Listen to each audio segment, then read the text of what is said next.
It's my feel-good breakfast show.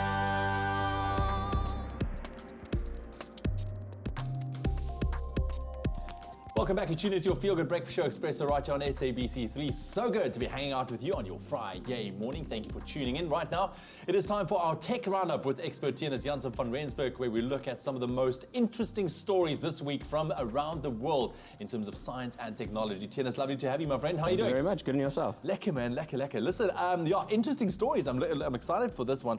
Firstly, a new burger restaurant called Creator is going to be opening soon in California. And what makes this interesting is basically a whole meal will be prepared by giant robots. Correct. It's a very interesting concept. So the owner of Creator, he was growing up as a burger cook essentially. Yeah. And he said, well, look, as much as I love being a cook and creating these dishes for customers, flipping burgers every day, all day, it gets a little bit monotonous. So he decided to make a robot that can do it for him. So essentially, this restaurant opened in San Francisco now.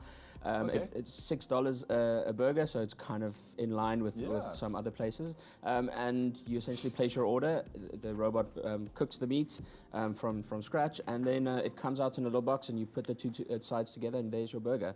So it's very interesting because a lot of people are saying it could potentially be a lot of jobs at risk if you think about how many fast food places there are around the world. Look, the burger industry is big. Very, very big. Luckily for them, the technology is still new and it needs to be refined, but it is a little bit concerning for a lot of people's jobs. Yeah, but still, besides that fact, I think it would be interesting to walk into a place like that and, press a button. Just the novelty factor. The novelty factor of it.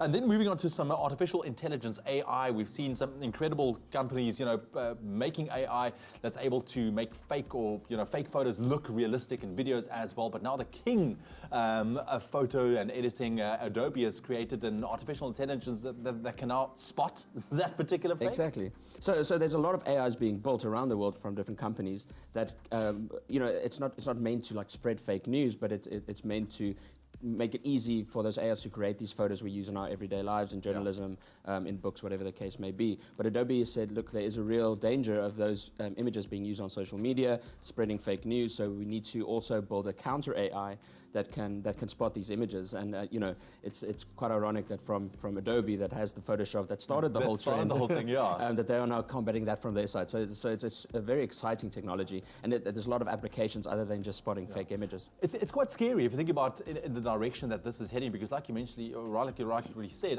sharing fake news can become a huge problem. Rumors, man. Yeah. It can upset the world. And just lastly, we've heard these rumors, talking about rumors, that Boeing plans to build a new supersonic passenger jet. Yes. What? Yeah, so they made this official now. Have they? This week. They've made it official. They are going to build this. The final design is going to look more or less like this. This is a concept at this stage. And we can expect it within the next 10 to 20 years. So it's still a while off, but it's very, very exciting for us to head back to the era of supersonic flight after the Concorde was grounded. People said, that was the golden age of flying. But the Concorde only flew about 2 to 2.2 Mach, so 2 times the speed of sound. This Boeing is going to fly up to 5 times the speed of sound. So you'll be flying from London to New York in 2 hours. No way. Yeah. Are you serious? Yeah, so it's super exciting. The technology, it's come a long way, the way that these airplanes are built with carbon fiber and some other composites. So we hope to see this within the next couple of decades. I am booking my flight. It needs to happen. It's going to be quite expensive. For sure. I'm going to start saving right now. Theunis, thank you very much for joining us. Interesting stories indeed in the world of tech and science. But of course, for all the latest in those stories, just stick to us, your Feel Good Breakfast Show.